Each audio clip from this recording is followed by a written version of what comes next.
las comisiones un trabajo para ir estudiando el tema y después, a partir del jueves que viene, arrancamos con recursos, que es la unidad 14.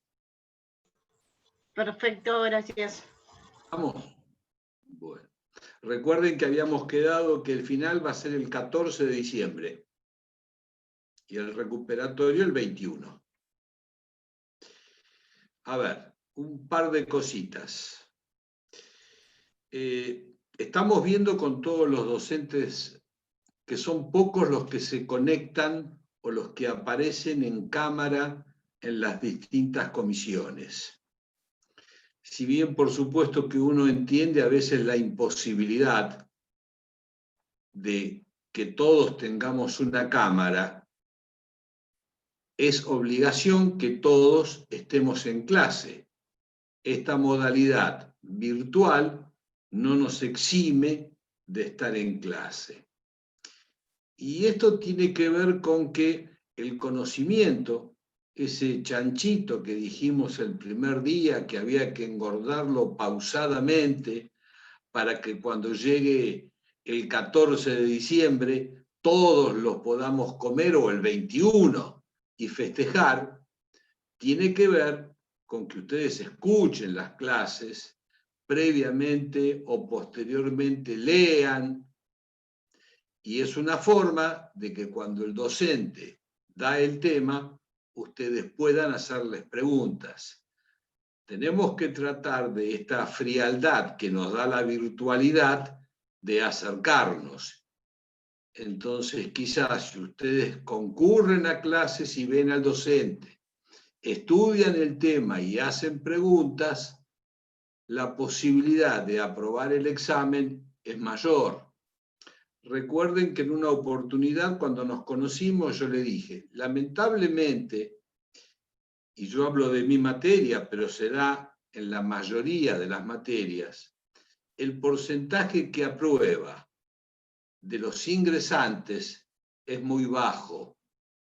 Y en particular yo les decía que elementos o teoría general del proceso, de 100 anotados, solo aprueban un 20, un 25%. Por supuesto que queda claro que hay de los 100 anotados, generalmente concurren 70, 75, ya hay un 25% que se anota por la galería o para saber qué pasa, y en el primer parcial queda aproximadamente un 30, un 40% sin posibilidades de continuar, cosa que ustedes lo están viendo con solo cotejar en sus comisiones cuántos son los alumnos. Entonces la idea es hacerlos reflexionar en este tema. No hay imposiciones, sino simplemente, y con todo respeto, pueden ser consejos. Nadie engorda un chancho en un día. Elementos o teoría es algo muy nuevo para ustedes, es una materia codificada, y el final es peor que lo que ya pasaron. ¿Por qué? Mucho calor, mucho cansancio, se acumulan las ganas de salir, las ganas de divertirnos, uno ya está cansado y tenemos que dar en forma oral o oral toda una materia. Cuando la damos escrita, es una primera parte, es menos. El escrito a veces me permite, si una pregunta no lo sé, pensarla, ubicarla, tratar de responder otra o de recordarme otra, después de volver a esa respuesta. En cambio, ustedes imaginen el oral, donde los 2, 3 docentes que vamos a estar detrás de esta máquina, le haremos una pregunta, posteriormente esperaremos 10, 15, 20 segundos, le hacemos la segunda, y si a los 20 o 30 segundos tampoco respondiste la segunda, viene como el knockout, la tercera. Esto en un escrito no se da, porque uno se serena, piensa, escribe algo y se observa que está equivocado y lo puede corregir. Todo esto en el oral no se puede. Yo te pregunto y ustedes no pueden decir, no, doctor, hágame la pregunta que venía en segundo o en tercer término y después le contesto la de la primera. No se puede. Es al solo efecto de irlos interiorizando en las dificultades, que por supuesto que uno las conoce, uno las ha vivido, y esto es simplemente recordarlo lo del chanchito. Ojo, tengan cuidado. Generalmente hay alumnos que con todo derecho se anotan en 2, 3, 4 y hasta 5 materias. Entonces llegamos a diciembre con todo este cúmulo que a veces nos sirve. Entonces, quizá ahora, a un mes más o menos del examen, ir planificando, ir corrigiendo algunas cosas para que el 14 o el 21 tengan el éxito que todos deseamos que ustedes tengan. ¿Está? La charla de hoy yo ya le subí un material en todas las comisiones, es un trabajo que la intención que tiene es irlo familiarizando con todos los puntos de la unidad 15. Por supuesto que a ese trabajo hay que sumarle código. El trabajo tiene cada uno de los artículos que refieren al tema, pero tienen que familiarizarse, amigarse con el código, porque el oral vamos a pedirles código. Doctor, sí. No se le escucha bien. Se le está escuchando como con interferencia. Bueno, ahí salió que tiene señal baja, dice. Sí, bueno, esperemos que no sea tan baja, que el único vaso sea yo. Bueno, entonces, esto es simplemente una charla introductoria, porque ya hace como un tiempito que no nos veíamos. El jueves pasado quise traerles algo nuevo, algo distinto, para tener otra visión de la profesión que están estudiando ustedes, y por supuesto que lo que dijo el doctor De Marco tiene que ver con el programa. Hay un puntito del programa que habla de la parte penal. Pero mi intención era que ustedes conozcan mucho más allá de lo civil y comercial. Arrancamos con la 15. Si tienen alguna pregunta, me las van diciendo, o al final nos dedicamos 10, 15 minutos a todas las dudas que ustedes puedan tener. La unidad 15ª, entonces hay un trabajo que responde a todo el programa. Y a esto le sumamos la doctrina, el libro, el manual, el tratado del autor que ustedes quieran. No tiene por qué ser uno en particular, el que ustedes utilicen, pero tienen que tener un libro de lectura y código. El trabajo que yo les acompañé y lo que vamos a charlar ahora. ¿Estamos? Ya estamos viendo que ocurrido un CD, un conflicto intersubjetivos de intereses, y agotada la vía extrajudicial o amigable, como tengo prohibido el uso de la fuerza para solucionar ese conflicto, debo recurrir a un mecanismo que conocemos como proceso. Si bien sabemos que en la mayoría de los conflictos en el orden civil y comercial, de cual vamos a hablar ahora, existe previamente una mediación, agotada la mediación, inicio lo que llamamos la demanda. Todo esto lo están viendo, ya lo habrán visto, la bolilla 5, la bolilla 6 y la bolilla 7.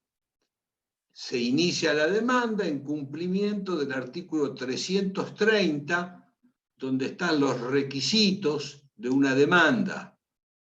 Sabemos que los requisitos para iniciar una demanda son impositivos, formales y de fondo. Los de fondo me los marca el 330. Los formales, que tiene que ser en hoja oficio, tinta azul negra, más allá que ya empezamos con la digitalización y muchas de estas cosas se van a ir perdiendo. Y los impositivos, tercera serie de requisitos, refieren al pago de la tasa de justicia, la contribución, un bono, un anticipo y los distintos gastos que se van produciendo a lo largo del proceso hasta que el juez, en la tercera etapa, que es la decisoria, dicta sentencia. Ahora bien, estos gastos en los que va a incurrir el actor que inicia la demanda o el demandado reconviniente, recordemos que cuando el demandado recibe la demanda puede asumir 5 posturas procesales: contestar, allanarse, oponer excepciones, no contestar y reconvenir. Y habíamos recordado que la reconvención es como una contrademanda que se hace en el mismo proceso, con los mismos actores y por el mismo motivo.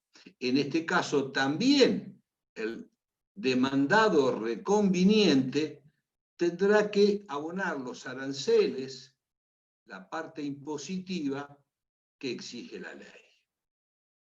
Hasta acá creo que todo esto lo vienen manejando bien. La demanda o quien reclama tiene que cumplir 3 aspectos. El de fondo, que es el 330, nombre y domicilio de las partes, etcétera, etcétera. Los requisitos de forma, cómo tiene que presentarla, cómo tiene que estar firmada, cuántas copias tiene que acompañar, y los impositivos. Ahora bien, ¿qué pasa si una persona necesita iniciar un proceso y carece de los fondos necesarios, carece de los importes para afrontar ese tipo de erogación o gasto? Yo digo que carece, no hablo de un indigente. Y la carencia de recursos se puede dar en cualquier situación donde uno, si bien puede tener su modus de vida tranquilo, puede tener su vivienda, puede tener su vehículo, puede tener su trabajo, pero de repente hay gastos extraordinarios que se producen con y por motivo de esta demanda, a los cuales en una de esas esta persona no los puede afrontar. Estamos pensando entonces la posibilidad de iniciar un proceso y carecer de esos fondos necesarios como gastos procesales. En este caso, y quizá dando un ejemplo para no hacerlo tan ideal, en un accidente de tránsito una persona puede ir caminando normalmente y otra lo atropella como un vehículo, y con motivo de ese hecho es necesario iniciar una reclamación judicial importante. Es decir, si esa persona quedó con una lesión seria, con una imposibilidad de caminar, etcétera, etcétera, quizá hoy demandar 1, 2, 3 o 4 millones de pesos puede ocasionar esa lesión. Y ese tipo de monto, sabemos que el monto de la demanda hay que pagar una tasa de justicia, cargos impositivos, que es el 2,2% del monto a demandar. Y a esa tasa de justicia hay que agregarle un 10% que se llama contribución a la tasa de justicia, que cuando en la etapa procesal oportuna se sortean los peritos Recuerden, esos auxiliares a quien recurre el órgano judicial para resolver un conflicto no jurídico. Un perito calígrafo, un perito médico, un perito ingeniero. También estos profesionales requieren anticipos para gastos, requieren determinados costos. Es decir, estamos frente a la posibilidad que una persona necesita, ya sea para él, ya sea para su esposa o sus hijos, iniciar un proceso judicial y los costos de este proceso le hacen imposible ser afrontados por esta parte.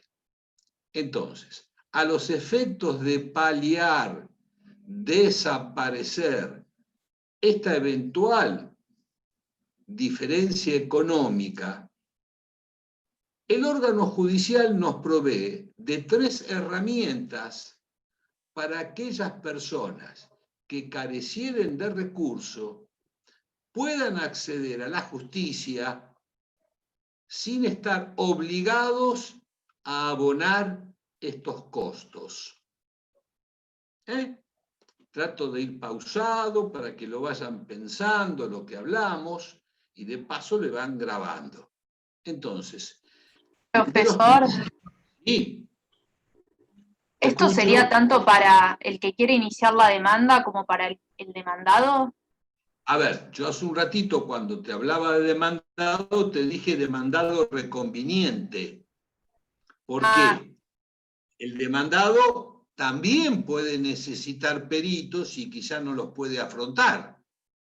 Pero el que paga los costos impositivos no es el demandado, sino que es el actor, es quien demanda, o el demandado reconveniente. Listo. ¿Estamos? Sí, gracias. Pero vale tu pregunta. Vale. Entonces, a los efectos de paliar esta diferencia económica y incumplimiento del artículo 18, que es el acceso a la justicia, en la provincia de Buenos Aires tenemos 3 sistemas que permiten a los carentes de recursos iniciar los procedimientos que consideren conveniente sin pagar, estando eximidos de esta responsabilidad económica. 2, ustedes ya los conocen. Vamos a recordar. Dentro del Ministerio Público, el defensor oficial es al que uno acude, no solo en materia penal, también podemos acudir en materia civil, cuando no podemos afrontar los honorarios o costos o costas de un abogado particular porque carecemos de ese dinero. Una circunstancia. El segundo, también lo conocen, o la mayoría, dentro del Colegio de Abogados tenemos un consultorio jurídico gratuito. Más cuando juramos como abogados, también asumimos esa responsabilidad. Todo esto, por supuesto, que está en el escrito que yo les acompañé. En ese trabajo está referenciado para unificarle toda la bolilla 15 en una sola presentación. Entonces, estos 2 institutos, estas 2 herramientas, estos 2 mecanismos, ya los tenemos. El tercero es el que está normado, prescripto, fijado, determinado, pautado en el CPCBA, en el Código de Procedimientos Civiles y Comerciales de la provincia de Buenos Aires, que es nuestro libro de cabecera, a partir de los artículos 78 hasta los artículos 86. Si bien son 8 articulitos, tienen bastante contenido, para lo cual yo les pido que lo lean varias veces. Entonces, comienza el artículo 78. Doctor, sí. ¿puede repetir, por favor? Pues me cortó la señal. Sí, cómo no. Estaba diciendo que en este punto en especial, todo lo tenemos prescripto, normado, en el CPC-BA artículo 78/86, que si bien son 8 pequeños artículos, cada uno tiene un contenido importante, para lo cual le tendrán que dedicar un tiempito para verlo. Y por supuesto que cualquier pregunta que ustedes pudieran tener o duda fuera de clase, me mandan un mail y ustedes saben que dentro de las 48 horas o se lo derivo a un docente o yo mismo le hago la contestación. Pero siempre tienen respuesta. El 78 comienza diciendo aquellos que carecieren de recurso. Esto es importante. No está hablando de las personas indigentes. De repente necesito iniciar un proceso y tengo la necesidad de gastar 30, 40 mil pesos y no los tengo.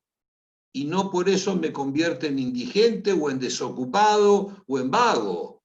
Hay momentos en que carecemos de un dinero y a los efectos de paliar esa diferencia económica e impedirnos el acceso a la justicia hoy, no cuando mejore mi fortuna dentro de un año, está justamente este beneficio de litigar sin gastos. El 78 mismo nos dice que esta solicitud, que este beneficio, lo podemos requerir en cualquier estado del proceso. Es decir, apenas inicio la demanda y conjuntamente con la demanda, puedo pedirlo, puedo hacerlo en la etapa de prueba. Ahora bien, como la concesión del beneficio no tiene efecto retroactivo, sino que siempre va para adelante, si yo lo pido conjuntamente con la demanda, me van a eximir de la tasa, la contribución y demás aranceles. Si yo lo pido en la etapa de prueba, yo ya tuve que haber pagado la tasa. ¿Se entiende? Entonces, lo ideal, ¿cuál es? Uno pedirlo apenas comienza el proceso. Porque si bien el actor puede ir al consultorio jurídico gratuito y lo va a atender el doctor Pérez, puede ir a la oficina de la Defensoría y lo va a atender la doctora A, supónganse que este cliente quiere que lo atienda yo, quiere que lo atienda alguno de ustedes. Entonces va a ir a su estudio y le va a decir, doctor, mire, yo quiero iniciar esta demanda, pero carezco de los recursos. En la práctica, uno analiza el caso, analiza el tipo de demanda, ve la probabilidad de una sentencia cierta y beneficiosa, ve las razones de su cliente, entonces decide aceptarlo. Ahora, si es un asunto donde lo voy a perder, normalmente no lo voy a aceptar porque ya mi cliente me está diciendo que no me puede pagar, ni puede pagar los gastos. Entonces, se puede requerir el beneficio en cualquier estado del proceso. Sigamos un poquito. 79. Una pregunta. Sí, cómo no. ¿El beneficio de litigar sin gastos también incide luego en la regulación de honorarios? ¿Paga, digamos, si lo gané, paga el otro? ¿Paga el que pierde? No, claro, incide en la imposición de las costas, no en la regulación. Alcirá, no sé si se entiende. Acordate, una cosa es quién paga y otra cosa es cuánto paga. ¿Para quién van a estar impuestos? Vamos, pero después lo aclaramos al final de este tema con ejemplo para que te resulte más sustancioso verlo. El 79, el trabajo que yo le presenté al final de cómo se presenta un pedido de litigar sin gastos. nos exige que en principio y conjuntamente presentar, demos una razón. Tenemos que justificar. Espero que ahora haya vuelto a la normal. Algunos me dicen que se corta. Espero que ya haya vuelto bien. Estamos pensando en el 79 y de cada artículo yo le marco las 2, 3, 4 palabras fundamentales. Entonces, conjuntamente en el pedido tiene que haber una formulación en por qué lo quiero. Porque voy a iniciar tal demanda contra tales personas por tales hechos. Tengo que fundar la petición. Y la segunda parte del 79, que es fundamental, establece cómo pruebo la carencia de recursos, que esto es de vital importancia. ¿Cómo pruebo? Entonces, ahí, y más allá del análisis que vamos a hacer un poco pormenorizado para darles más ejemplos de esta parte, el código nos dice que a los efectos de acreditar la carencia de recursos, debo ofrecer la declaración de no menos de 3 testigos. O de 2 testigos y de otro medio de prueba y de acuerdo a la consideración del asunto del juez. Estoy simplemente leyendo o tratando de recordar 79, segunda parte. ¿Cómo se prueba la carencia de recursos? Hagamos un paréntesis. Nosotros ya estamos viendo o vamos a ver la bolilla de prueba. ¿Qué es prueba? Es cómo yo le acredito a este tercero imparcial, que es el juez, cómo ocurrió los hechos, por qué él no estaba y cuáles fueron las consecuencias. Y para acreditación de estos hechos, el código nos da 5 herramientas, 5 medios de prueba. Testigos, peritos, informes, constatación judicial, oficios, etcétera, etcétera. Teniendo en claro eso, volvamos ahora al 79. Entonces, yo estoy por iniciar una demanda, mi cliente carece de recursos, entonces a los efectos de pedir este beneficio, el código nos dice que lo tenemos que acreditar mediante la declaración de no menos 3 testigos.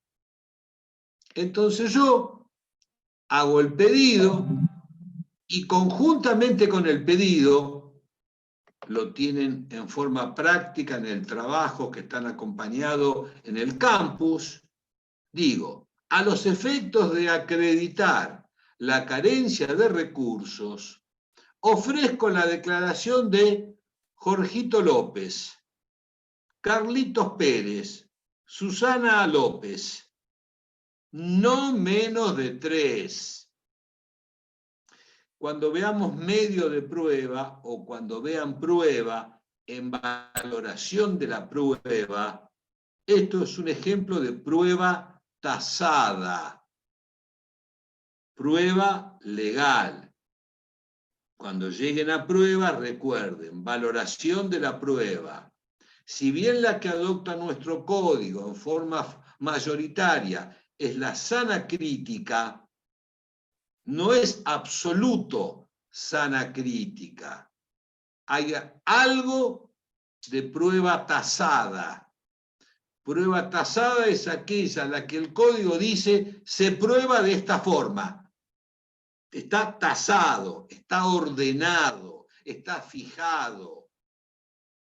Y un ejemplo es, la carencia de recursos se prueba con 3 testigos. ¿Por qué? Porque lo dice el código. Entonces, si estos 3 testigos van a tribunales en la audiencia que correspondiere y se les va a hacer una serie de preguntas y ellos contestan sobre la carencia de recurso, el juez la tiene que conceder.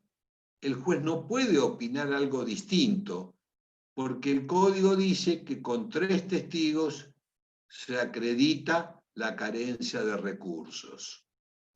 Por supuesto que esta audiencia, el día y hora con que van a concurrir los testigos, también va a estar citada la contraparte, va a estar citada la demandada. ¿Para qué?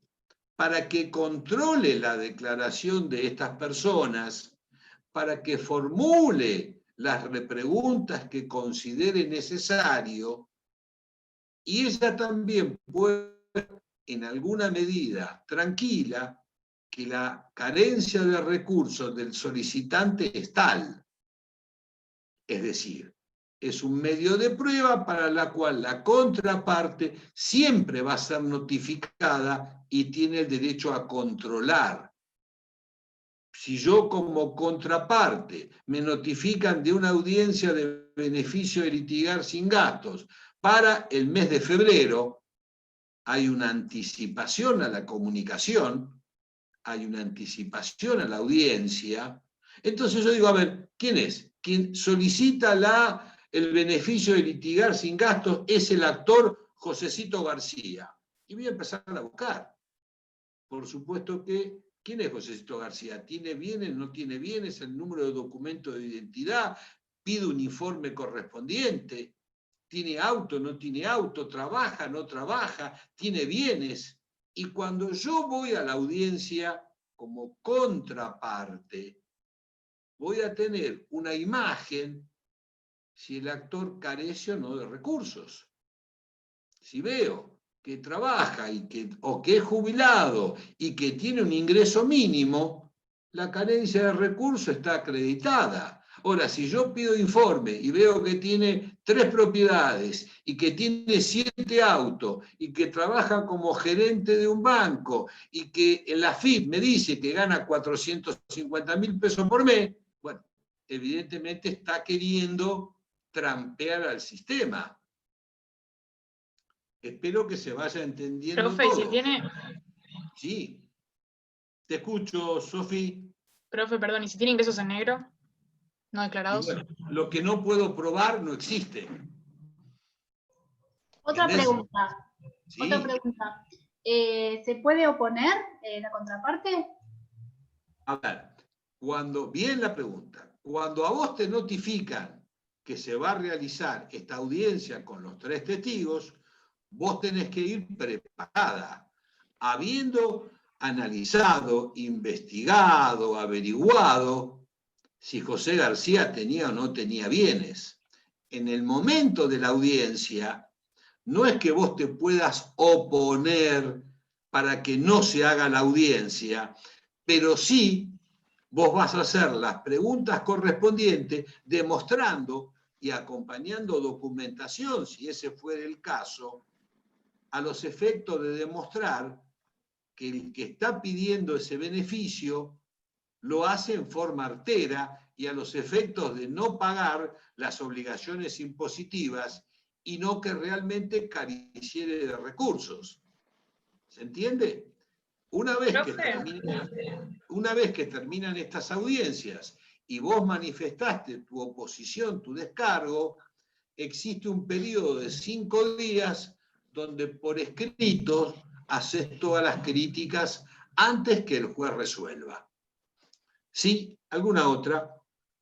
Perdón, profe, se me cortó internet justo y no sé si se escuchó mi pregunta anterior.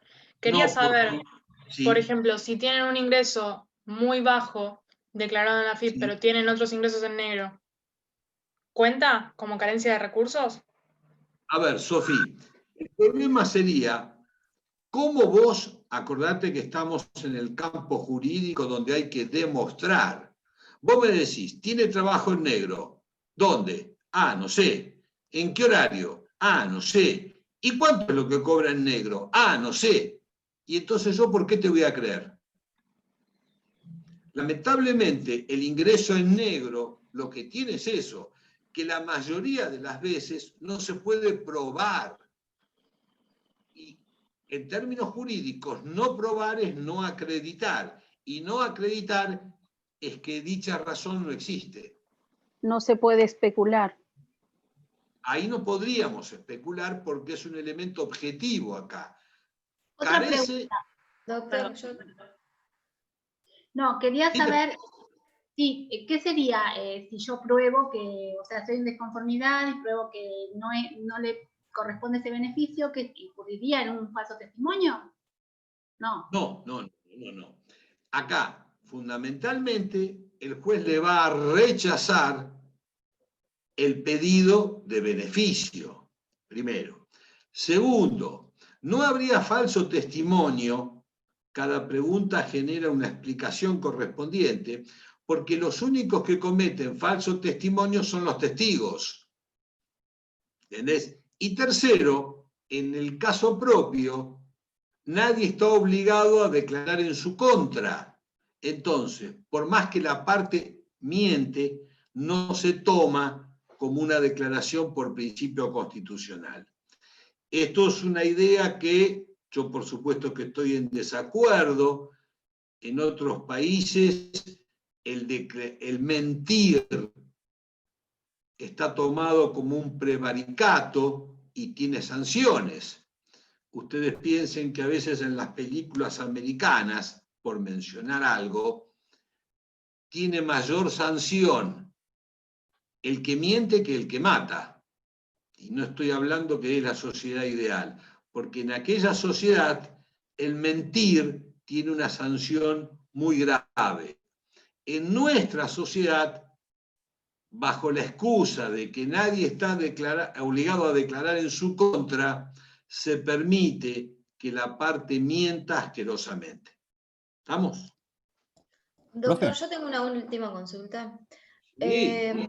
¿El beneficio de litigar sin gastos para la parte actora perjudica a la parte demandada? A ver, sí. Si bien nos estamos adelantando a los artículos, pero lo vamos aclarando. ¿Por qué? Vos no solo estás eximida, vamos a después ver el alcance del beneficio, que puede ser parcial o total. El que goza de este beneficio va a estar eximido del pago de los costos y costas del proceso. Y por costas entendemos los honorarios de los abogados. A ver, yo inicio en nombre de Josecito un proceso con el beneficio de litigar sin gasto. Hago incurrir a la demandada en una serie de gastos y después pierdo el proceso o no lo gano. ¿Tengo que pagar algo? No. El demandado que salió triunfante tuvo que pagar todos los costos. Por eso es importante, máxime en la profesión de ustedes, cuando reciban ya una demanda con beneficio, tratar de hacer las averiguaciones correspondientes, no solo en resguardo de los intereses de nuestro cliente, sino le diría hasta en resguardo de nuestros propios honorarios. Porque si vos le ganás una demanda a alguien que tiene el beneficio de litigar, no tiene por qué pagarte, si justamente tiene ese beneficio. ¿Estamos? Pero si gana, ¿no está obligado a después pagar un porcentaje? Ah, si gana. Pero si vos sos el abogado de la otra parte, no. Si gana, esto ya lo dice el 85, estamos todavía en el 79, si gana, él está obligado a pagar las costas que están declaradas en su contra hasta 1/3 del monto de la ganancia o de lo que ganó en ese proceso. Pero igual, vamos despacito. Profe, disculpe. Sí. ¿Cuál No, es por favor. ¿Cuál es la justificación de que el código disponga que se tiene que probar solamente por testigos y no por documentación que acredite fehacientemente que efectivamente no se cuenta con los recursos? No, Acordate, el 79 dice, punto A, por 3 testigos, o como mínimo 3 testigos. Punto B, o 2 testigos y otro medio de prueba a consideración del juez según el caso. Ahora, ¿siempre hay un testigo? Es decir, siempre tiene que haber como mínimo 2. Sí. Una opción es 3, otra cosa es 2, suponete, y un recibo de sueldo. Prueba documental. Vos acompañás eso y también. Pero el código exige que haya 2 personas que den fe, presten testimonio, de que tal persona careciera de recurso. Acordate que no estamos hablando que sea indigente, que vos podés tener tu casa, podés tener tu vehículo que te moviliza, podés tener un trabajo, pero a veces no tenés 50.000 pesos para afrontar los gastos de un expediente. En ese caso estamos pensando. Entonces, presento el beneficio, dijimos, ofrezco la prueba, presento el beneficio con las razones, ofrezco el medio de prueba, 3 testigos o 2 testigos y prueba documental. Entonces el juez inmediatamente te concede provisoriamente el beneficio para que vos puedas empezar ese camino y fija audiencia a la brevedad posible para que declaren los testigos notificando a la contraparte. Como vos tenés que decir, yo vengo a solicitar para mí, o para mi señora, o para mis hijos, el beneficio para iniciar el proceso por el choque que ocurrió en tal esquina, el día tal, contra el señor fulano de tal. Entonces vos estás manifestando todos los datos. El juez inmediatamente ha recibido eso, te concede provisoriamente el beneficio, fija audiencias y cita a la contraparte para que venga a esas audiencias. Estamos en el artículo 80. Se producen, 81, se producen las audiencias respectivas. Cada parte, ya dijimos, tiene que ir munida de la información, de las averiguaciones correspondientes, de acuerdo al rol que te toque cumplir o nos toque cumplir como abogados, como profesionales. Haremos los cuestionamientos o las repreguntas necesarias. Acompañaremos posteriormente un escrito en donde marcaremos las contradicciones. Un testigo dijo una cosa, el otro dijo otra cosa y el otro dijo otra cosa. Siempre estamos hablando de la carencia de recursos y no estamos hablando del hecho que motiva el pedido de beneficio. Acá nuestro objeto, nuestro cuestionamiento es si tiene o no tiene carencia de recursos. Y después el juez cumplía las audiencias, te da los 5 días para que hagan las partes el descargo, pasa a resolver si otorga, si concede, si da o si rechaza el pedido de beneficio de litigar sin gastos. Quizá esto después lo vamos a ver cuando empecemos a hablar de la próxima bolilla, de recursos, efectos devolutivos, suspensivos. Esta otra parte lo empezamos a hablar, que es del 81. Segunda parte lo hablamos en la próxima.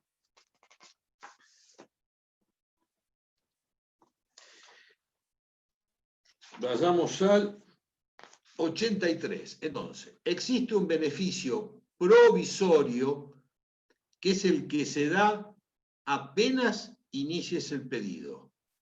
Habíamos dicho que uno lo puede hacer en cualquier estado del proceso, pero reiteramos, no es retroactivo. Es a partir de que yo lo pida, no para atrás, siempre es para adelante. El juez puede otorgarlo en forma parcial, es decir, vos pedís eximirte de todo, y el juez dice, no, vistas las circunstancias, vista el hecho, visto la declaración de los testigos, visto lo manifestado por la contraparte, te concedo en forma parcial, te concedo parte, no todo. Por eso decimos, el beneficio puede ser parcial o total. Te puede eximir de algunas cosas, de otro no, o te puedes eximir de todas una parte. Depende cómo el juez interprete. O también te lo puede rechazar, es decir, considerar, y esto también tiene mucho que ver la labor del abogado de la demandada, que se nutrió de la información, porque no nos escapa a nadie que este instituto, si bien tiene una sana intención, puede ser utilizado para burlar constantemente. ¿Cuántas personas van a decir, no, carezco de recursos, y llevo a 3 amigos de testigos que dicen que sí, que yo no tengo recursos? No solo evita los pagos impositivos, sino las costas. Entonces, la labor del abogado, de la contraparte, es importante. Para que, si el juez lo otorga, sea de la menor forma posible, para evitar algún tipo de burla de la justicia. Si lo rechaza, el que solicita ese pedido lo puede volver a replantear si simplemente no tiene efecto retroactivo. Es decir, a mí me rechazan un beneficio.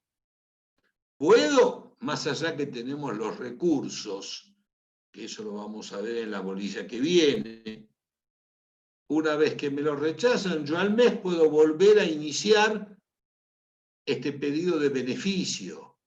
Profesor, ¿Sí? ¿en este caso estaría apelando la A decisión ver, del por juez? eso digo, no confundir, por eso te decía, no confundir recurso con que lo vuelva a plantear. Porque es ante el mismo juez que se negó, digamos, o No, es resuelve siempre otro ante juez. el mismo proceso. Siempre es ante el mismo proceso. Acordate que vos, el beneficio tiene que estar dirigido a un proceso y a una circunstancia. Pero vamos a suponer, yo hago todo. El juez dicta una sentencia. En este caso, a los que ya estamos viendo sentencia, este es un tipo de sentencia interlocutoria. Las resoluciones que dicta el juez, cómo él habla, cómo él se manifiesta, es siempre por escrito, y las resoluciones judiciales son de 4 tipos. Providencia simple, y las otras 3 comienzan con la palabrita sentencia. Sentencia interlocutoria, sentencia homologatoria y sentencia definitiva. La definitiva es la que pone fin al proceso objeto principal. La homologatoria es la que aprueba o no un medio anormal de terminar el proceso. La interlocutoria es la que resuelve cuestiones incidentales que se producen a lo largo del proceso. Y solicitud de beneficio de litigar sin gastos se resuelve mediante la sentencia interlocutoria, porque es un incidente, es un cuestionamiento que se produce dentro de un proceso. Entonces, una vez que la dicta, ¿puede ser apelada? Por supuesto que sí. ¿Quién va a resolver esta queja? Un tribunal distinto y superior. Sabemos que el órgano superior del juez de primera instancia es la excelentísima Cámara de Apelaciones. Pero vamos a suponer que la Cámara también lo rechace. Vuelve todo a primera instancia. ¿Puedo volver a iniciar un nuevo beneficio? Sí, puedo. Es más, primero reitero, siempre es para adelante. todo lo que pasó con el otro beneficio que me lo rechazaron, tengo que pagarlo. Si no, no puedo seguir. Profe, Segundo. ¿Y? ¿la parte demandada puede apelar el otorgamiento del beneficio a la parte actora? ¿O solamente Sí, puede señor. la parte? Por supuesto. Cada vez que una resolución judicial, alguna de las partes no está de acuerdo, todas pueden apelar. De todas formas, con respecto a este tema, comenzamos el jueves que viene, que ya el miércoles o el martes les voy a subir un trabajo con respecto a recursos para empezar a leer. Profe, una pregunta. consulta. ¿Puede ser solamente, el beneficio puede ser solamente solicitado por la parte actora o también puede ser solicitado por el demandado? A ver, ¿recién te conectás? Hace un poco, sí. ¿Mariano? No, lo Bueno, solicita porque la ya me la parte hicieron 2 veces en demandada. pregunta. La parte Está bien. demandada lo solicita. De todas formas te la contesto. Normalmente el que debe afrontar los gastos impositivos es la parte actora, salvo el demandado reconveniente. El que reconviene es como que inicie una contrademanda. Entonces, en ese caso ok. también. Escuché eso. Ahora Sí, sí, bien, puede, como lo puede hacer en cualquier momento, el demandado simplemente, en la etapa de prueba, donde tiene que pagar los anticipos de todos los peritos, y suponete te quedaste desocupado, o te pasó una desgracia, y careces del dinero para pagar esos peritos. A los efectos de no quedarte en estado de indefensión, por una cuestión económica no te podés defender, acudimos a este beneficio para suplir esta diferencia económica, cumpliendo el 18 de la Constitución, la posibilidad de todos acudir a la justicia. Okay. ¿Está, Mariano?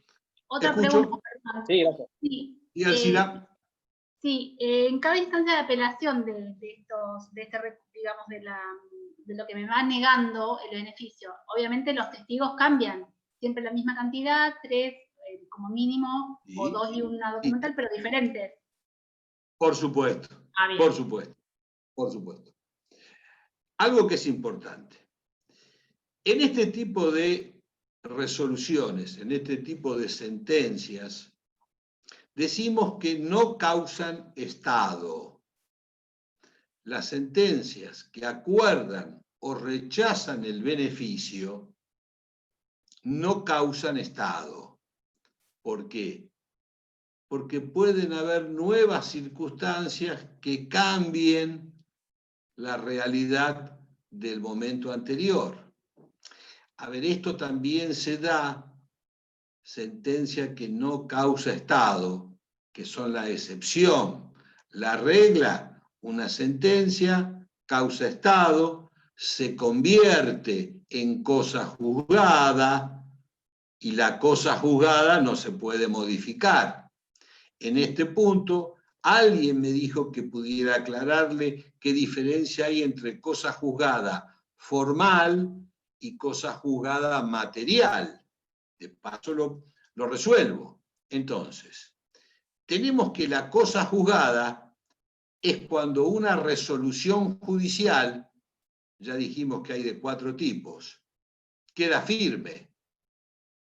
¿Y cuándo una resolución judicial queda firme?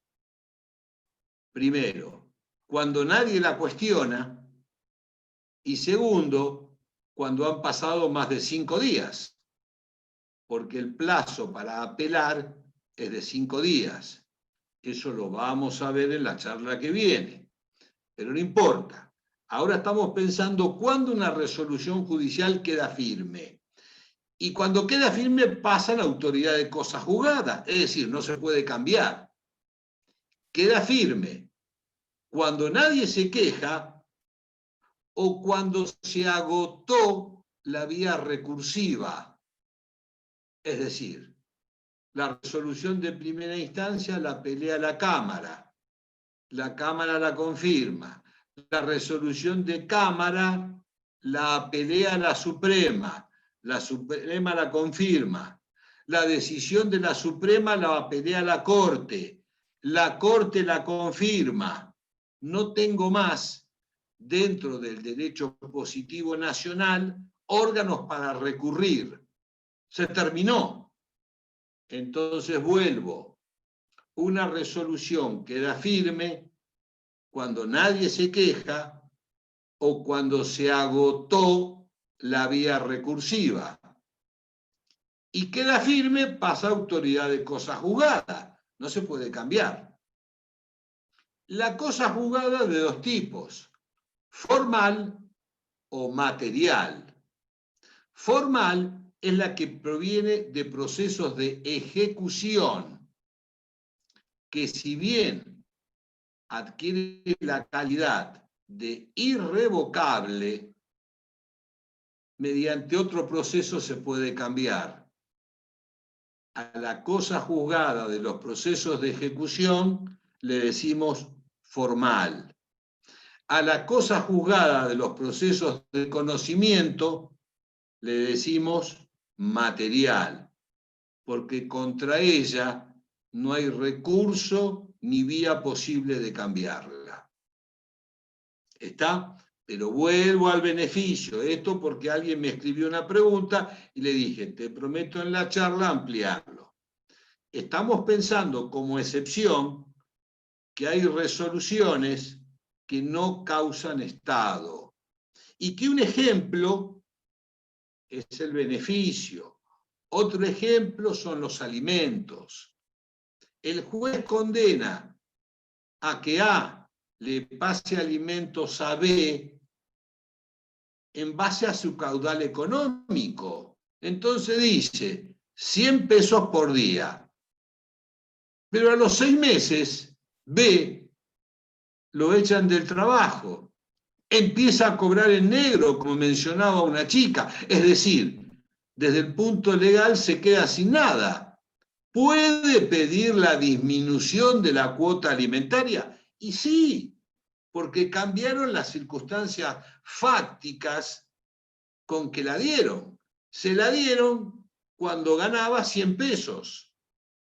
Beneficio de litigar sin gastos. Hoy, al solicitante le concedo el beneficio en un 100%. Mañana, ganó la grande.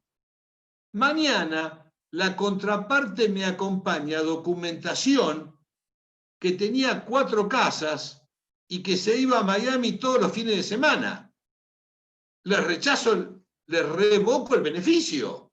¿Por qué? Porque cambiaron las circunstancias. Excepcionalmente, hay sentencias que no causan estado. Vuelvo, excepcionalmente. Y en estos 2 casos que le mencioné, y más en particular en el beneficio, se da ese supuesto. Y esto también habilita una respuesta anterior. Entonces, si me la rechazan, recurro, hago todo el camino procesal y no tengo más vía, ¿puedo mañana iniciar un nuevo beneficio? Sí, porque ni el rechazo ni la concesión son para siempre, no causan estado. Es para siempre cuando causan estado. ¿Está más o menos esto? Bueno.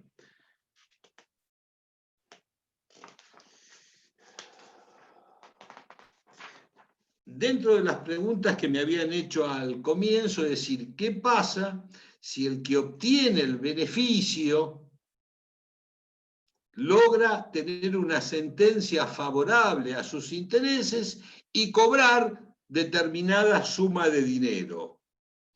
Si pierde, no paga nada. Hasta ahí estamos de acuerdo. Si gana y cobra, porque también a veces puede ser que gane un proceso, pero el demandado es insolvente y no cobra.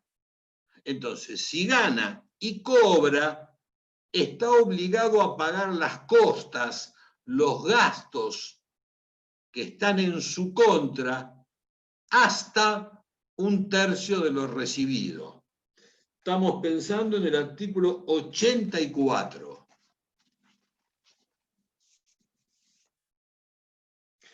El 85 habla de que concedido este beneficio, me puede atender el defensor oficial O yo puedo pedir que me atienda el doctor Basso.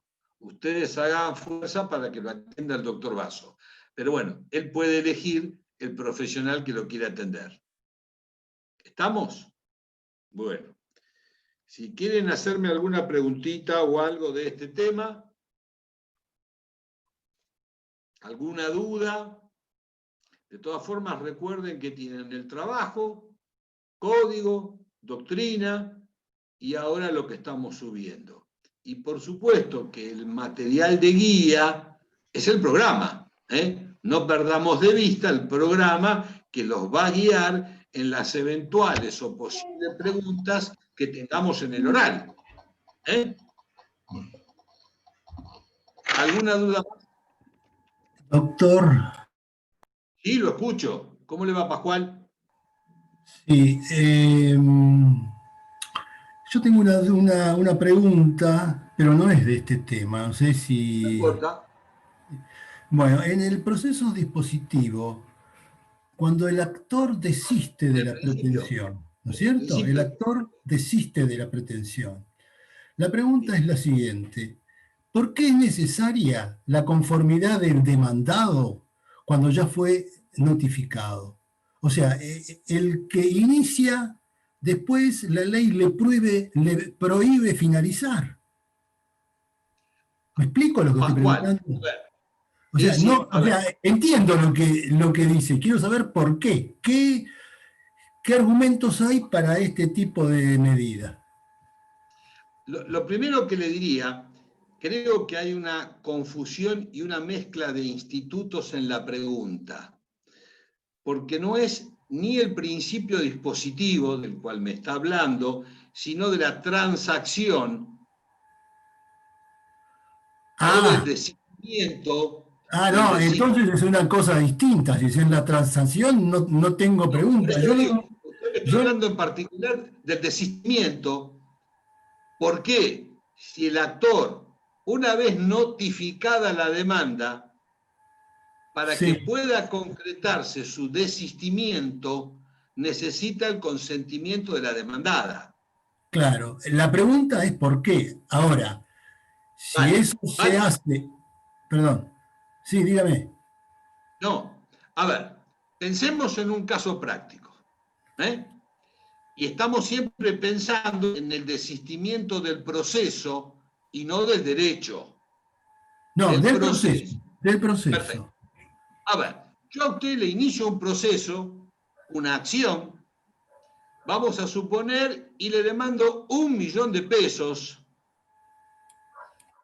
se la notifico a usted, y después advierto que me equivoqué. Advierto que no acompañé prueba documental. Advierto que no acompañé prueba, no pedí perito médico traumatólogo. Entonces no voy a poder probar que mi cliente quedó con una renguera permanente. Entonces lo llamo a usted y le digo, doctor Marcone, ¿cómo le va? Buenas tardes. Mire, ya lo notificaron de la demanda Pérez con Pérez y la verdad que voy a desistir. Y usted me dice, sí, doctor, pero, a ver, hay unos gastos acá. No, doctor Marcote, por supuesto que le voy a pagar toda su intervención. Pero mire que yo soy caro. Doctor, yo le voy a pagar todo. Dígame cuánto es. 100.000 pesos. Y yo le mando el cheque a usted de 100.000 pesos, usted acepta mi desistimiento y yo mañana inicio otro proceso, no por 1 millón, por 20 millones de pesos, corrigiendo todos los errores que cometió el anterior. ¿Ahí lo ven, Marcone?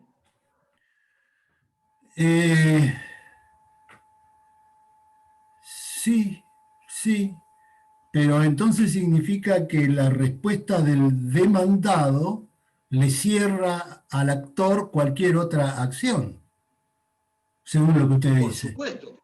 Ah, bueno. Si usted no acepta, no me o sea, convalida. yo acepto que el actor desiste. ¿Está bien? Perfecto. Perfecto, yo acepto. Eso significa que el actor no puede presentar ninguna pretensión más, ninguna demanda más sobre el mismo tema. No, Bueno, no. Ese es el error suyo. Claro, ¿Es así? porque una bueno. cosa es el desistimiento del proceso y otra cosa es el desistimiento del derecho. Lo que usted está haciendo referencia es al desistimiento del derecho. Ahí sí el actor no puede nunca más, por ninguna razón, iniciar un nuevo proceso por el mismo objeto y causa. Pero la gran diferencia que hay entre el desistimiento del proceso y de la acción es que el desistimiento del proceso no mata la acción, mata La acción es un derecho que no se puede perder nunca, entiendo. La acción de cada ciudadano en frente a la justicia es un derecho personalísimo, digamos. ¿No? Pero por eso mismo, salvo que usted no me permita desistir, si usted me permite desistir, después tengo la acción nuevamente. Si usted mismo me está permitiendo. Si yo desisto del derecho, no hay más acción, ¿eh? ¿Y los errores materiales se pueden subsanar en el mismo proceso o no? Siempre que no esté notificada la contraparte. Una vez trabada la litis, sí, el demandado se va a oponer porque no es el momento oportuno. Usted en un proceso sumario, con la demanda, tiene que acompañar toda la prueba. Todas las No pruebas, es ¿sí? sumaria que ordinaria. Y si usted equivocó la vía y era ordinaria y usted se confundió, o era sumaria y se confundió, una vez notificado el otro, usted no puede modificar nada. Ya está trabada la litis. Está trabada la litis, sí. Eso está bueno, bien. Y por eso... Pero, claro, yo lo que lo que me causa ruido es que el actor, si bien tiene la potestad de iniciar, no tiene el derecho de finalizar. Eso era lo que a mí no le encontraba la explicación, ¿verdad? Está bien, pero Marcone, como usted dice, no tiene el derecho de terminar, salvo que el otro me lo permita. Si usted me acepta que finalizo esta acción, a acción me queda abierta otra acción. Y ahí que usted se va a oponer siempre, porque le va a permitir que el actor inicie una nueva acción por el mismo objeto y causa, salvo que sea desistimiento del derecho, donde yo digo, señor, no tengo más derecho a esto. Entonces, pero no es así acá. Acá no es así. Acá lo que se desiste es del proceso. Por eso puedo ahora, volver a iniciar si usted me dijera que es necesaria la actuación de la otra parte, no del actor, de la otra parte, para desistir, de la parte demandada, para desistir del derecho, entonces sí, porque entonces ese tipo no me hace nunca más un juicio porque soy yo el que le digo, bueno, hasta acá llegaste, te equivocaste con las pruebas, hiciste mal algo, listo. Ahora, lo que yo leí, lo que yo interpreté, es que esa autorización hace falta para desistir del proceso, no del derecho. ¿Me entiende? No, entonces, justamente al revés. A ver. ¿es al revés? Bueno, entonces es muy distinto.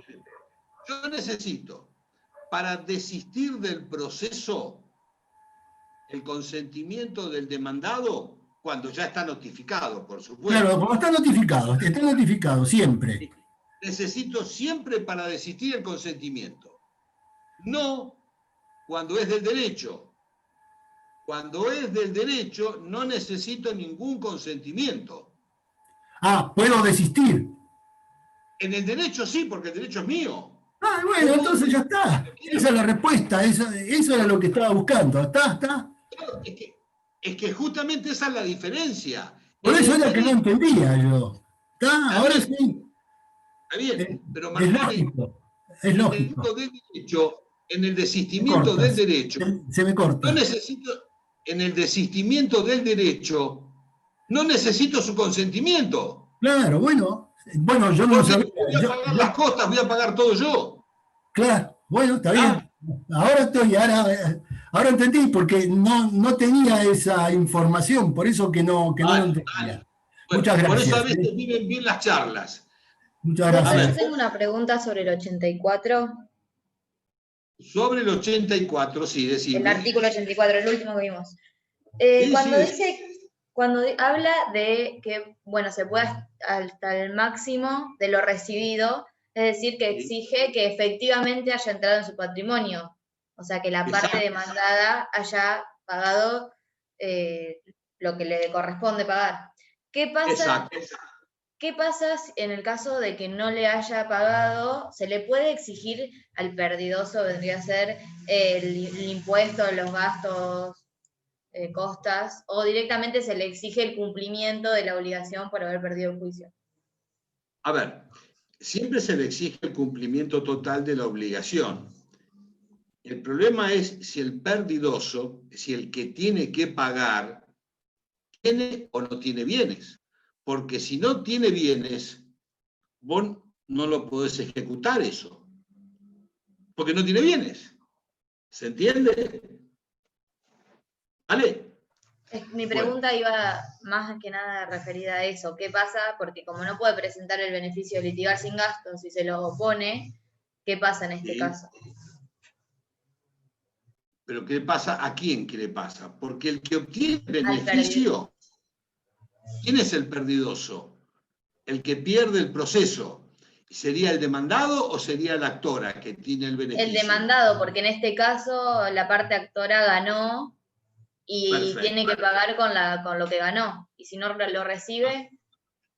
Está bien, la actora, exacto, no, la actora tampoco estaría obligado a cumplir ese tercio si el demandado perdidoso no tiene bienes, porque en definitiva la actora ganó el proceso pero no cobró nada, y si no cobré, ¿por qué voy a pagar el tercio? ¿Está mejor ahí? Vale. Claro, exacto. Bueno. Si no entra en el patrimonio no es exigible. No entra, no hay. Perfecto. Bueno.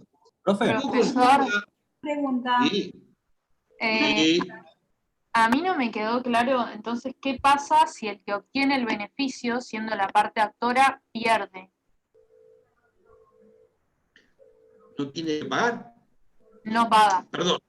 No, claro. Porque acordate, si yo estoy eximido, recién decíamos que el beneficio puede tener distintos alcances. Puede ser parcial o total. Vamos a suponer que yo, actora, inicio un proceso y tengo, o me otorga el juez, el 100% del beneficio. Es decir, me dice, usted no tiene que pagar ni la parte impositiva, ni el costo de los abogados, ni el costo de los peritos. Sigo el juicio. Al final hay una sentencia que me rechaza mi pretensión. ¿Tengo que pagar algo? No. Se obtuvo el beneficio. Justamente el beneficio es un paraguas, una protección que el que lo obtiene lo beneficia en no pagar los costos propios de todo proceso. ¿Y quién afrontaría esos gastos? Evidentemente el Estado, ¿por qué? O el demandado en principio. El Estado, ¿por qué? No cobraría la tasa de justicia, que esa va para el Estado, y la contribución.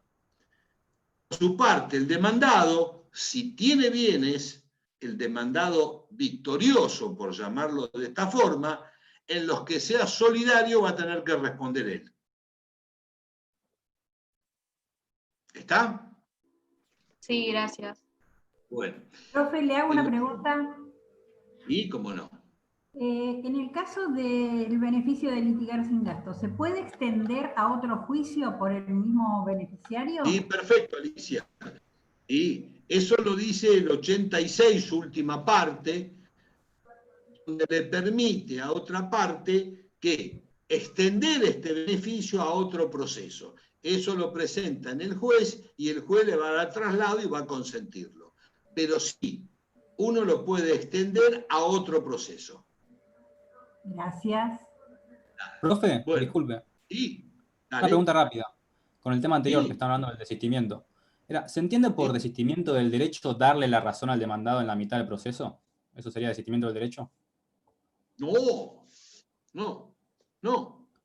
Digamos, yo me doy cuenta de que me equivoqué y que el demandado tiene razón y yo no quiero continuar el proceso porque no le veo sentido. ¿Cómo sería ahí? Afiname más tu pregunta. A ver, el desistimiento se Yo da inicié un con proceso, protesta. yo inicié un proceso y a la mitad del Sí. proceso me di cuenta que yo no tenía razón, que el demandado tiene razón y yo quiero desistir. ¿Ese desistimiento Perfecto. cómo es? ¿De derecho o de proceso? No, pará. ¿Vos de qué querés desistir? Primero, el desistimiento, pensalo como un modo anormal de terminar el proceso. El modo normal, la sentencia. Dentro de los modos anormales, allanamiento, desistimiento, caducidad, transacción, el desistimiento sería el medio mediante el cual la actora, porque quien desiste es la actora, resuelve poner fin a este proceso o al derecho que persigue en este proceso. Una cosa es desistir, como hablábamos con el señor Marcone, del proceso y otra cosa es desistir del derecho. Segundo, el desistimiento del proceso tiene que ver si es antes o después de notificada la demanda. Al demandado, por supuesto. Si es antes, el demandado no está en conocimiento de la demanda, no necesito ningún consentimiento. Voy a tribunal, le presento un escrito y digo, señor juez, vengo a desistir de esta demanda. El juez regulará los honorarios, los costos, lo pago, voy a mi estudio, hago una nueva demanda y la inicio, si quiero. Si está notificado el demandado, yo necesito, para terminar este juicio, este proceso, el consentimiento del demandado. Si el demandado no me lo da, esto sigue hasta el fin, hasta la sentencia. Distinto es si estoy desistiendo del derecho. Ahí no necesito ningún consentimiento. ¿Por qué? Porque el que desiste del derecho nunca más puede volver a iniciar ninguna acción. Mientras que si desisto de la acción, puedo... Por ese objeto y por esa causa, ¿no es cierto, doctor? Exacto. Puede iniciar una acción de otro Un tipo. poquito más acá, podría, siempre que no está prescrita la acción. Pero eso, agréguenlo ustedes. Tu pregunta en particular, ¿con esto te soluciona algo? No sé quién sos. Hola. Sí, se soluciona. O Hola. por ahí podría... ¿Sí, me escucha? Sí, ahora Hola. sí. Sí, te escucho. Podría reformularla más precisamente diciendo que le doy la razón a la pretensión del demandado. Digamos, ahí yo estaría desistiendo del derecho. Entonces eso es un allanamiento. Claro, pero yo siendo actor, el allanamiento habla del demandado. Está bien, pero vos acá le estás diciendo al actor que tiene razón. No, al revés. Al demandado que tiene razón. Primero, a veces el demandado lo único que hizo es negar. Acordate que el que contesta la demanda lo único que hace es negar. Distinto que te reconviene, que el que reconviene pone hechos distintos. De todas formas, y contestando más puntualmente tu pregunta, cuando uno desiste del proceso a mitad de camino y con el consentimiento de la demandada, si no, no podrías desistir, te tenés que hacer cargo de todos los costos. Y se puede interpretar que te equivocaste, pero no tiene por qué decir eso, porque pudieron haber cambiado las circunstancias que motivaron tu demanda. ¿Está? Bien, profe, gracias. No, por favor. Bueno, en 5 minutitos veamos estas filminas, utilizando términos del señor presidente, para irles marcando a ustedes los grandes lineamientos PowerPoint que voy a subir mañana para que los tengan como guía de esta bolilla. Doctor, ¿sí? ahí el apunte que subió del tema está subido 2 veces. Ah, bueno. Está repetido. Gracias. Entonces tenemos fundamento de defensa, principios constitucionales de que la falta de dinero no puede impedir o no puede ser un obstáculo para el libre acceso a la justicia. Los que carecieren de recursos, artículo 18 de la Constitución. En la provincia de Buenos Aires tenemos 3 sistemas: defensor, consultoría y beneficio, que está en el CPCBA. Las preguntas que tenemos que contestar: concepto. Es el medio mediante el cual los que carecen de recursos acceden a la justicia sin la obligación o responsabilidad del pago de las costas y costos de un proceso. ¿Quiénes pueden solicitarlo? Quienes deban iniciar un proceso en su propio nombre, cónyuge o hijos, y siempre que carecieren de recursos. Oportunidad, al inicio o en cualquier estado del proceso. Y dentro de los requisitos de la solicitud es el ofrecimiento de prueba, 3 testigos o 2 y determinada prueba, para permitirle a la otra fijar una audiencia y que la contraparte se pueda oponer o no. El alcance, total o parcial, puede ser. Y dijimos que era una resolución que no causa estado. Este es un concepto, pero no es el único, ni el mejor, ni el más lindo. Es uno. Yo mañana les subo todo el PowerPoint para que lo tengan. ¿Quiénes pueden obtenerlos? Síntesis. Los que carecen de recursos y son por los gastos de un proceso. Quienes carecen de recursos no tienen por qué no tener lo indispensable para subsistencia. No confundir carencia de recursos con indigente. Y el código no distingue entre persona física y persona jurídica. ¿Puede una sociedad pedir el beneficio de litigar sin gastos? Desde el punto de vista del código, pueden. Después veamos cómo se opone y quién se opone. ¿Ante quién se presenta? Tenemos ante el mismo juez que va a intervenir en el proceso principal, en cualquier estado, y no es retroactivo, cosas que ya dimos. Requisitos, los hechos en que se funda, el nombre del cónyuge,